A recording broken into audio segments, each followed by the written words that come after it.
this debate around how many years AI chips are actually useful, adding some fuel to those bubble fears. Nvidia CFO weighed in on that last night, saying that chips they shipped 6 years ago are still fully utilized today. It's a good topic for our Deirdre Bosa in today's Tech Check. Hey, Dee.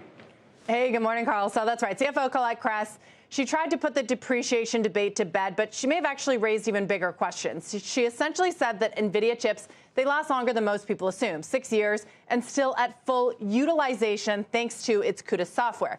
But what does full utilization actually mean? Running isn't the same as creating economic value, and that is where Michael Burry comes back in, throwing cold water on the whole idea. He posted on X that extending useful life confuses physical utilization with value creation. He likens the A100 chips to airlines that keep old planes around for holiday overflow. Yes, they fly and they're full, but they're only marginally profitable, and they're not worth very much at all. Now, Jensen Huang has basically admitted this.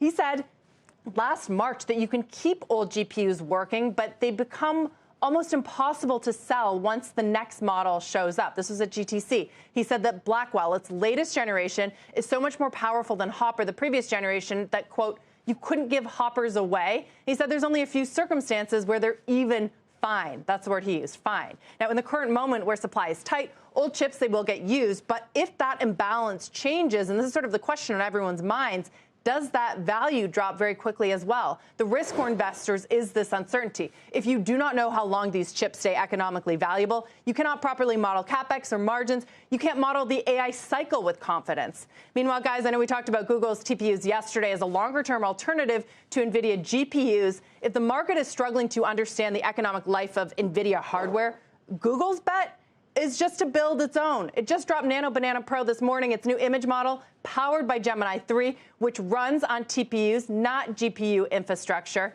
Investors, they continue to pile into this trade, this vertical integration story. Google shares still up nearly 1% today as the tech trade overall sort of softens.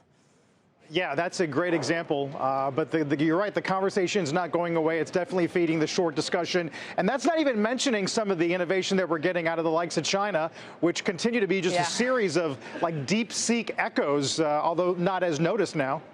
One of my favorite topics and biggest questions amid all of this, how do the Chinese get away with spending like so much less than American model builders? I mean, it's like a 9-to-1 ratio. We're spending on GPUs, on all of this infrastructure, and the Chinese are able to create comparable open source models, in some cases beating on some benchmarks. How does that all sort of pan out? And that's another bigger question for sort of the bubble anxieties that I think is only going to get louder and raises questions also about the GPU usage. For sure.